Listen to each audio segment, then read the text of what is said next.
sy'n bora llawn, ella fysa syniad da, ond ella just, dwi'n meddwl, ta gallu newid unrhyw tair len, un mynd ffordd Cwmbora llall. Dyna dwi'n meddwl. Da iawn lle, mae ni angen, dwi'n meddwl. Dwi'n pobl yn anghofio am Sir Fôn a mae eisiau gwneud yn siŵr bod ni'n aros o'r pontydd mawr. Hen bryddi rhywbeth ddigwydd yn Ynys Môn. Mae'n cael ei adl allan o Gymru. Mae eisiau dod nhw fewn bach yn gosach. Croesawu'r penderfyniad os dwi'n wir. Mae'n sôn wedi bod ers blynyddoedd. Mae pob sy'n teithio dros y pontydd presennol yn gwybod pa mor brysur mae'n gallu bod, felly ffantastig. Wel, sa'i byth wedi bod lan i'r gogledd i fod yn onest. Dyma tro gyntaf fi wedi bod yma, a wrth gwrs fi wedi bod dros Menai Bridge.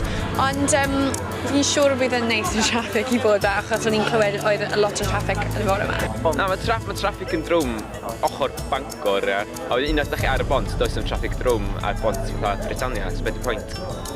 Pam lai. I mean, as in, os mae fe'n helpu llif y traffig a bod pobl yn ynys yn hapus, yn pam lai.